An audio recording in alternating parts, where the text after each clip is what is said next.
छो जो वठण वारे खे न एहसास हुजण खपे। कंहिंखो पेन जो कोई उधारी वठंदा आहियूं, हिकु मिंट ॾे मां कुझु लिखी वठां, उनखे बि ॼण महिल थैंक यू चवंदा आहियूं। रब को एॾियूं दाता वठी वेठा आहियूं, रब खे कॾहिं थैंक यू न चयो आहे, दाता शुक्र थी तूं एॾो सभु कुझु ॾिनो आहे। वञो हिकु हिकु साह लाइ अस्पतालनि में वञी करे ॾिसो केतिरा केतिरा लख वठनि था वेंटिलेटर ते चाढ़े करे। हिन रब मुफ़्त में असांखे साह ज़िंदगी जा ॾेई छॾिया, हिकु हिकु साह जी क़ीमत चुकाइण लॻूं न रोम रोम कर्ज़दार थी वञे असांजो। रब एतिरो कुझु असांखे ॾेई वेंदो आहे, शुक्र न आहे, हूंदे जो क़दुरु हूंदो ई न आहे बंदे खे। उन्हनि को पुछो जेके अस्पतालनि में धिका खाइनि था, उन्हनि को पुछो जंहिंजी सॼी सॼी राति रड़दे निकिरे थी। कोई रोग को परेशान आहे, कोई गरीबी को परेशान आहे, कोई औलाद को परेशान आहे, सुखी कोई भी न आहे।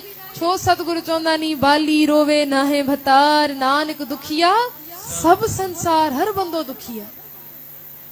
काश असांजी नज़र जेकी आहे न पंहिंजे दुख को हटजी करे कंहिं उन्ही माण्हू ते पए जंहिंखे असां खां वधीक दुख आहे, पोइ शुक्रानो निकिरंदो। बाबा पोइ बि शुक्र आहे, दुख ॾेई करे लाहे विझे थो न। कोई अहिड़ो रोग त न ॾिनो थी जो मां कंहिंखो छुटकारो ई न पाए सघां, मां अस्पतालनि जे दर ते वञी पवां।